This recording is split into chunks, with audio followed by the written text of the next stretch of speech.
తెంపరి చేష్టలే కాదు, తుంటరి మాటలతో ప్రపంచాన్ని చికాకు పరుస్తుంటారు అమెరికా అధ్యక్షుడు డొనాల్డ్ ట్రంప్. ఎప్పుడు ఏ నిర్ణయం తీసుకుంటారో ఎవ్వరికీ తెలియదు. ఎవరిని ఎందుకు నిందిస్తారో కూడా చెప్పలేం. అసలు ఆయన అమెరికా అధ్యక్షుడి స్థాయిలో ప్రవర్తించడం లేదు అనేది చాలా మంది విశ్లేషకుల మాట.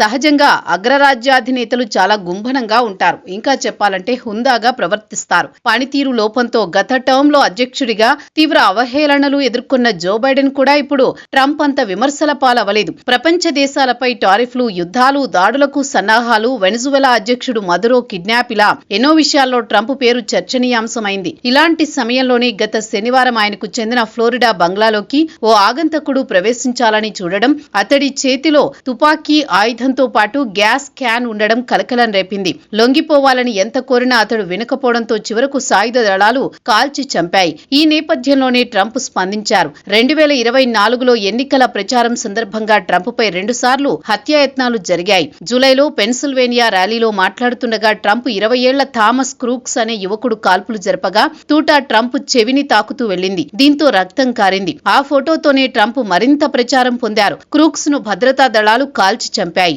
అదే ఏడాది సెప్టెంబర్లో ఫ్లోరిడాలోని వెస్ట్ పామ్ బీచ్ గోల్ఫ్ ఆడుతున్న ట్రంప్ పై మళ్లీ హత్యాయత్నం జరిగింది. దుండగుణ్ణి పోలీసులు ముందుగానే అదుపులోకి తీసుకున్నారు. వీటన్నిటి రీత్యా తాజాగా ట్రంప్ మాట్లాడుతూ తాను ఎంతకాలం ఉంటానో తెలియదని నిర్వేదం వ్యక్తం చేశారు. తన హత్యకు చాలా మంది ప్రయత్నాలు చేస్తున్నారని అన్నారు. అంతేకాక వీరంతా అసాధారణ విజయాలు సాధించే అధ్యక్షుల జోలికే వెళతారని అబ్రహం లింకన్, జాన్ ఎఫ్ కెనడీలను ఉదాహరణగా పేర్కొన్నారు. తనపై ఎన్ని కుట్రలు జరిగినా తాను వెనక్కి తగ్గేది లేదని ట్రంప్ కుండబద్దలు కొట్టారు. తన నిర్ణయాలను ఏమాత్రం ప్రభావితం చేయబోరని స్పష్టం చేశారు. అంతేకాదు టారిఫ్ల విషయంలో తనతో గేమ్స్ వద్దంటూ ప్రపంచ దేశాలను హెచ్చరించారు. అమెరికా సుప్రీంకోర్టు తీర్పును అలుసుగా తీసుకుని ఏ దేశం కూడా తోక జాడించవద్దంటూ అల్టిమేటం జారీ చేశారు. తమ దేశాన్ని గతంలో వారించిన దేశాల కంటే ఎక్కువ టారిఫ్లు వేస్తామని హెచ్చరించారు.